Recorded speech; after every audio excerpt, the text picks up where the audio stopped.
Emotional readiness, അതായത് മാനസികമായ ഒരുക്കം അത്യാവശ്യമാണ് വിവാഹ ജീവിതത്തിന്. രണ്ട് കാര്യം അതിന് വേണം. എൻ്റെ മോൻ മനസ്സുകൊണ്ട് വിവാഹത്തിന് ഒരുങ്ങിയോ, എൻ്റെ മോൾ മനസ്സുകൊണ്ട് വിവാഹത്തിന് ഒരുങ്ങിയോ എന്ന് മാതാപിതാക്കൾ അറിയണം. പലപ്പോഴും നമ്മൾ അവരുടെ ശരീരത്തിൻ്റെ പ്രകൃതിയും അവരുടെ പ്രായം നോക്കുന്നുള്ളൂ. അവർ മനസ്സുകൊണ്ട് ഇതിന് മാത്രം പക്വതയിലെത്തിയോ എന്ന് നിങ്ങൾ ചിന്തിച്ചിട്ടുണ്ടോ? ഒരു സ്ത്രീ ഞങ്ങളെ കാണാൻ വേണ്ടി വന്നു. ആ സ്ത്രീക്ക് 3 ആൺപിള്ളേരാണ്. മൂത്തവന് 42 വയസ്സായി, കല്യാണം കഴിച്ചിട്ടില്ല.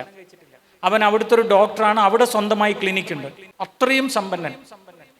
അതിൻ്റെ ഇളയതിന് 2 വയസ്സ് വ്യത്യാസമുള്ളൂ, 40 വയസ്സ്. അതിൻ്റെ ഇളയതിന് 38 വയസ്സ്. കല്യാണം ഈ 3 കഴിച്ചിട്ടില്ല. 3 എണ്ണത്തിൻ്റെ പ്രശ്നം കല്യാണം വേണ്ട. സ്വത്തില്ലാഞ്ഞിട്ടല്ല, ആരോഗ്യമില്ലാഞ്ഞിട്ടല്ല, നാട്ടിൽ പേരും പെരുമ ഇല്ലാഞ്ഞിട്ടല്ല, തറവാടിത്തില്ലാഞ്ഞിട്ടല്ല, കല്യാണം വേണ്ട.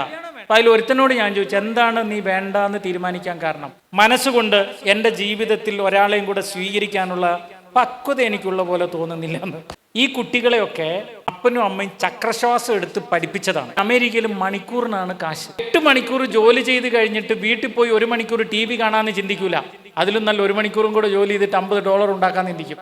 അപ്പൊ 8 എന്നുള്ളത് 9 ആവും, 9 എന്നുള്ള 10 ആവും, 10 എന്നുള്ള 11 മണിക്കൂർ. പക്ഷെ കാശും കൊണ്ട് വീട്ടിൽ വരുമ്പോഴേക്ക് തളർന്നു കിടന്നുറങ്ങിപ്പോവും. ഈ കുട്ടി രാവിലെ എഴുന്നേറ്റ് ജോലിക്ക് പോകുമ്പോഴേക്ക് അമ്മ ഓൾറെഡി ജോലിക്ക് പോയി. അപ്പൊ ഈ കുട്ടി എന്ത് ചെയ്യുന്നറിയോ? സ്വന്തം തന്നെ ഫ്രിഡ്ജ് തുറന്ന് നൂഡിൽസ് ഉണ്ടാക്കി ഭക്ഷണം കഴിച്ച് ഉച്ചക്കേക്കുള്ള സാൻഡ്വിച്ചും കൂടെ പൊതിഞ്ഞെടുത്തിട്ട് ഇവൻ ജോലിക്ക് പോകും. അപ്പൊ ഈ കുട്ടി ഒറ്റക്ക് ജീവിക്കാൻ പഠിച്ചു. ചില വിദേശ മലയാളികളുടെ കുടുംബത്തിൽ എങ്ങനെയാണെന്നറിയോ?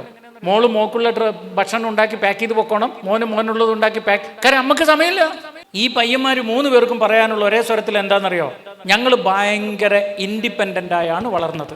അങ്ങനെ ഇൻഡിപെൻഡൻ്റായി നിൽക്കുന്ന ഞങ്ങളുടെ ജീവിതത്തിൻ്റെ രഹസ്യാത്മകതയിലേക്ക് ഒരു പെണ്ണിനെ കൊണ്ടുവരാൻ ഇപ്പോഴും ഞങ്ങളുടെ മനസ്സ് അനുവദിക്കുന്നില്ല എന്ന്. എന്താ ഇവർക്ക് പറ്റിയെന്നറിയോ?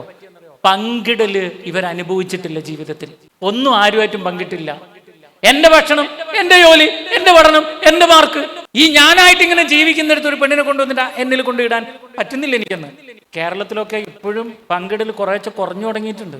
ഒരു കാര്യം ഞാൻ പറയാം, കൂട്ടുകുടുംബത്തിലും പങ്കിട്ടുമൊക്കെ വളരാത്ത ആളുകൾക്ക് പുതിയൊരാളെ ജീവിതത്തിൽ സ്വീകരിക്കാൻ മടിയായിരിക്കും. അവർ മരണം വരെ ഒറ്റയന്മാരായിട്ട് ജീവിച്ചു കളയും.